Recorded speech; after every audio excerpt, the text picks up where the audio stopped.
Bueno, muy buenas tardes a todos. Muchas gracias a Cannabis Hub por la invitación, a la Universidad del País Vasco por organizar o propiciar este tipo de conferencias. Bueno, yo soy abogado, llevo más de 9 años investigando muchos tipos de cuestiones relativas al cannabis y otro tipo de sustancias. He publicado algunos libros colectivos y muchas publicaciones. Me gustaría empezar esta conferencia, que ha sido bastante técnica, con muchas personas de universidades, citando mucha bibliografía científica, citando al gran maestro de la farmacología psicodélica, Alexander Sasa-Shulgin, que en el 1997, cuando escribió el Tikal, en su último capítulo, se mostraba muy preocupado por la incipiente industria de los test baratos de detección de drogas en orina, saliva y sudor. Bueno, no se pasa.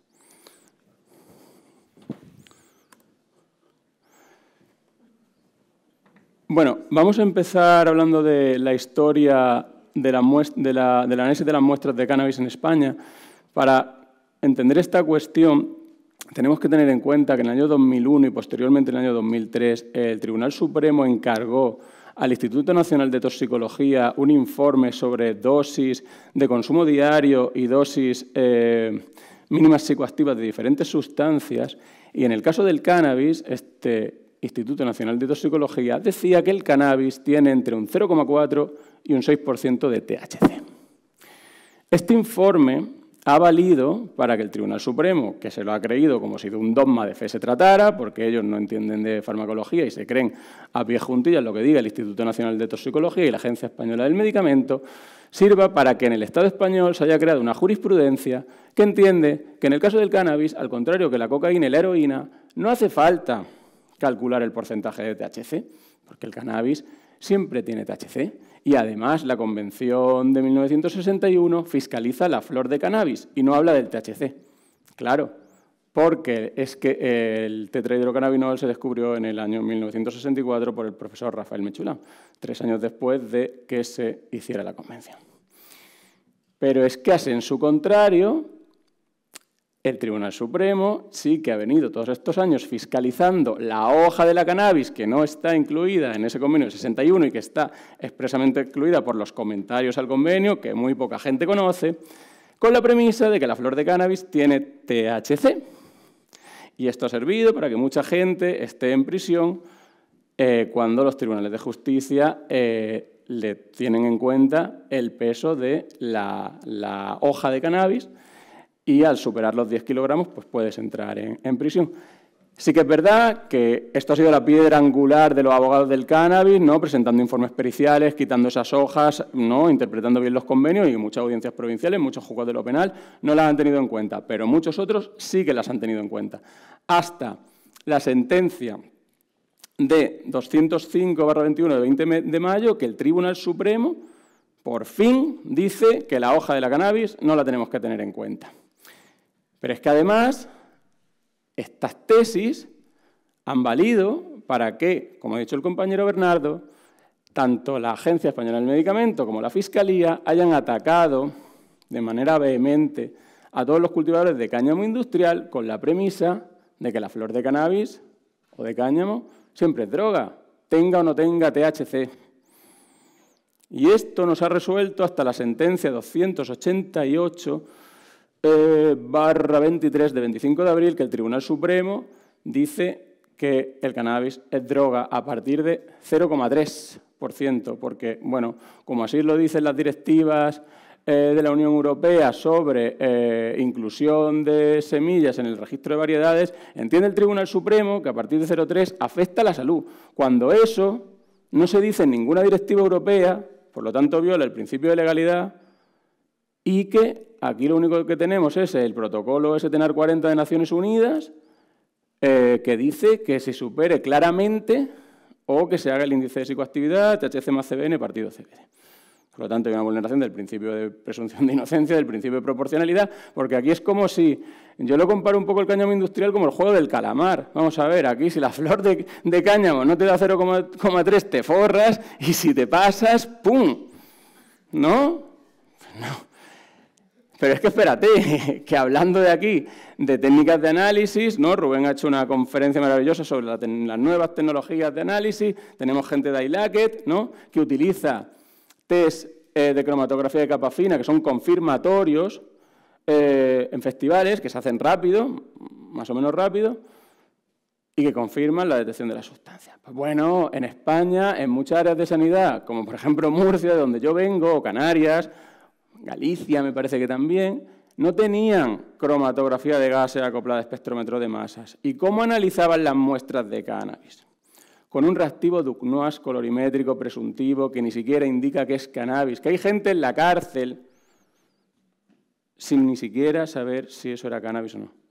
Pero es que esto en un interrogatorio a un perito de Murcia le preguntaba, bueno, vamos a ver, ¿cómo puede usted determinar que eso es cannabis si está utilizando una técnica Duquesnoy que lo pone en el informe? Y dice, hombre, es que yo, según mi experiencia, esto tendrá más de un 5% de THC. Y eso lo dice una sentencia que la nombro ahí, la nombro en mi libro, Cannabis, Ciencia y Derecho, o sea, que está plasmado, que el tribunal se lo cree como si de la Santísima Providencia se tratara, como si fuera un dogma de fe. Pero desde ese día, en Murcia, se mandan todas las muestras a Valencia para que se analice el THC, porque el perito sabía que no lo han pillado, pero ahí hubo una prevaricación muy gorda por parte de ese perito. Entonces, análisis del cáñamo industrial. Vamos a enredar más la cosa. Es que aquí, para analizar el cáñamo industrial, hay dos tipos de protocolos. Uno es un reglamento europeo y otro, que sale en la siguiente diapositiva, luego la pongo, y otro el STNAR 40. El reglamento europeo dice que se cogen los 30 centímetros de la parte apical donde haya por lo menos una sumidad florida, quitando los tallos de más de 2 milímetros. Es decir, que si coges esa parte alícuota, analizas hoja, cogollo y tallos pequeños.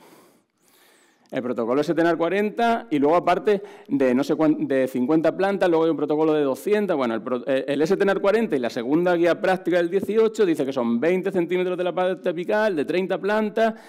Parece que habla de cogollos y hojas, pero nadie puede controlar a la del laboratorio si la mini muestra alícuota de donde sale ese 0,3% o más o menos es de la copa, donde todos sabemos que está, que yo creo que sí, donde está el THC, o está cogiendo los 20 centímetros de la muestra alícuota, está cogiendo todas las muestras haciendo una media aritmética. ¿Quién puede determinar eso?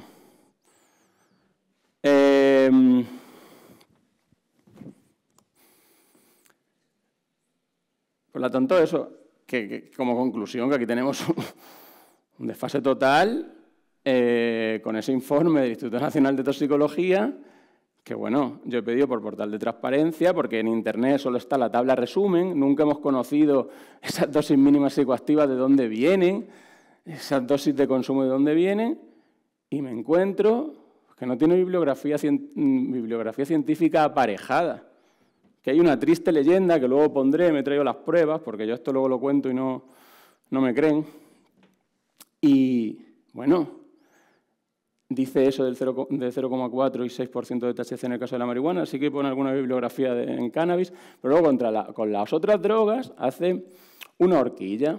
La cocaína, entre 1 gramo y 1,5. Cuando se va a la anfetamina, dice, bueno, las pastillas de anfetamina tienen entre 30 miligramos y 60 miligramos de sulfato de anfetamina. Y en vez de coger la dosis máxima de la horquilla, como con las demás sustancias, coge la menor. O sea, es que hay encima una deficiencia lógica que vulnera el principio de presunción de inocencia. Con el éxtasis se pueden consumir entre 1 y 15 pastillas de 0,80. Entendemos que se consumen 6. ¿Por qué? ¿Por qué? Con 0,9 gramos de anfetamina, la policía te podría detener y mandarte a un juicio. Por no hablar de la metanfetamina, que aún es menos, que ahora está muy de moda, ¿no?, en ciertos ámbitos, y hay muchos problemas. Bueno, pues eso es lo que tenemos. Una conferencia con gente muy preparada, preparándose sus diapositivas con sus estudios bibliográficos, con su tal, gente que hace una tecnología de análisis brutal, y el prohibicionismo no le interesa formar esos agentes de aduanas con test presuntivos. ¿Qué pasa con la ayahuasca? La ayahuasca, que me parece que sí que hay un test colorimétrico que se llama Mendeleev, en aduanas no lo tienen, le hacen reactivo Marquis y todo sale falso positivo en metanfetamina. Te vas a la cárcel, a pesar de que yo sé que es ayahuasca, porque cuando llega un juez y ve 6 kilos de metanfetamina, pues es una prisión provisional, como la copa de un pino. Y hasta que no va al laboratorio, que yo muchas veces acelero el procedimiento llamando al laboratorio, oye, ¿esto qué pasa? Dice, no, bueno, es que esta muestra, como son tan raras, claro, es que no tienen la metodología, ni tienen el patrón para cuantificar, ni tienen la metodología para la extracción de esa sustancia vegetal, que es mucho más difícil que una cocaína, por ejemplo, y que es por lo que yo creo que en el cannabis también muchas áreas de sanidad hacen el DUCNUAS, porque dice, si me tengo que poner aquí a extraer el THC, pasa que luego eso, como es lo que más se analiza, ya lo tienen controlado, pero es que esto ha funcionado así. Y para terminar, me gustaría hablar de drogotest, porque sí que es un tema que he tratado y he investigado muy profundamente. Bueno, el drogotest. En el drogotest, por el proyecto Druid europeo, se propuso unas dosis mínimas que deberían tener los aparatos donde afectara la afectación del cannabis. Y se propusieron en sangre y en saliva. Luego veremos estas tablas. En sangre era muy poquito y en saliva era mucho, con lo cual eso me dio a entender que la equivalencia de sangre y saliva no era 1:1, ¿no? Era 1 mucho. Para el cannabis es 1,50 de media, 1,25, 1,100. Ostras, y me pongo a investigar, digo, ¿y cuál es el punto de calibración en sangre de los laboratorios? Porque como tenemos derecho a contraste en sangre, de acuerdo al artículo 14.5 de la ley de tráfico, digo, no sé, empiezo a recurrir drogotest hasta que recibo de SYNLAB los puntos de calibración en sangre y en saliva y me doy cuenta que es el mismo. Es decir, están metiendo una matriz saliva en un cromatógrafo de gas, en un instrumento de laboratorio, que se calibró en su día pensando en estudios de sangre, que es lo que siempre se ha estudiado para saber la afectación de las distintas drogas. Están metiendo una matriz saliva que te va a dar positivo a los muchos días, igual que el aparato de campo, a los muchos días de consumir. Si metes la sangre, es muy garantista. Y en el caso de SYNLAB, hay un 0,2 de calibración que con el margen de error es un 2,4 y que el proyecto Druid define como cuando empieza la mínima afectación del cannabis en la conducción, que lo equipara con el 0,25 con el alcohol. Es decir, si te para la Guardia Civil y tú has consumido el día anterior, en sangre no sale seguro. Y veríamos a ver 4 o 6 horas antes si sale en sangre, porque yo creo que tampoco. Y nada, voy a poner todo este tipo de pruebas. Aquí he traído las tablas de equivalencia, el THC, 1.0, 44, 27, 90. 1 es 44, es casi 50. Para solucionar esto, claro, no vamos a empezar a sacar sangre en la carretera, pero habría que por lo menos elevar los aparatos de campo a 50 nanogramos mililitros y luego una hoja de expedición de derechos diciendo, oye, usted tiene derecho a prueba de sangre, si se quiere, se viene al hospital, que encima con el tiempo que tardan en llevarte al hospital juega bastante a tu favor. Aquí traigo un análisis de un amigo con 399 nanogramos en saliva, menos de 2,6, de 2,4 en sangre, sale negativo en sangre. Los puntos de calibración de SYNLAB, que son distintos al otro laboratorio. No hay control metrológico, no hay normativa de control metrológico y cada laboratorio pone los puntos de calibración que le dan la gana. Esto es la tabla resumen del famoso informe del INT tan científico que nos mete a la cárcel. Aquí he subrayado lo de la anfetamina y la metanfetamina. Y aquí la triste leyenda cutre que se hizo un viernes por la tarde, deprisa y corriendo. Pero es que para finalizar, y aquí me despido, toxicología, en el 2004, Noticia del País, se desvincula del baremo que utiliza el Supremo para condenar a los camellos. Porque no se ha hecho un informe al efecto y no se han tenido en cuenta parámetros tan importantes como la tolerancia. Nada más y muchas gracias.